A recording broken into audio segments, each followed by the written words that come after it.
నిజామాబాద్ జిల్లా వేల్పూరులో మాజీ మంత్రి ఎమ్మెల్యే వేముల ప్రశాంత్ రెడ్డి వివిధ అభివృద్ధి పనులకు శంకుస్థాపన చేశారు.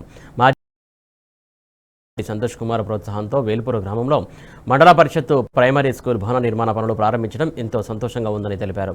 వేల్పూరులో వివిధ అభివృద్ధి కార్యక్రమాల కోసం తన ఎంపీ నిధుల నుంచి సుమారు 2,20,00,000 నిధులు మంజూరు చేసిన సంతోష్ కుమార్కు గ్రామ ప్రజల తరపున వేముల ప్రశాంత్ రెడ్డి కృతజ్ఞతలు తెలియజేశారు.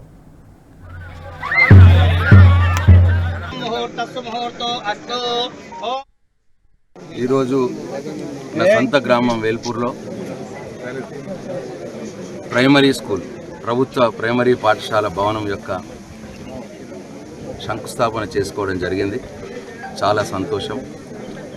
ఆ భవనం పాతది ఉండే, అదంతా కూలిపోయే దశలో ఉంటే నేను జోగిన్పల్లి సంతోష్ కుమార్ రాజ్యసభ ఎంపీ వారిని రిక్వెస్ట్ చేయడం జరిగింది.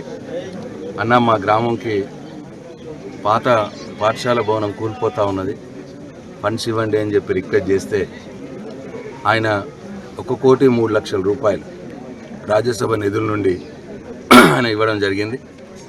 సంతోష్ కుమార్ గారితో నా అనుబంధం, మా తండ్రి సురేందర్ రెడ్డి గారితో ఉన్న అనుబంధం ఉద్యమ కాలం నుండి ఉండే కాబట్టి ఆయన అడగగానే మన వేల్పూరు గ్రామం పేరు చెప్పగానే మీ సొంత గ్రామం అయితే తీసుకోండి అన్న అని చెప్పి 1,03,00,000 రూపాయలు ఇవ్వడం జరిగింది. చాలా సంతోషం.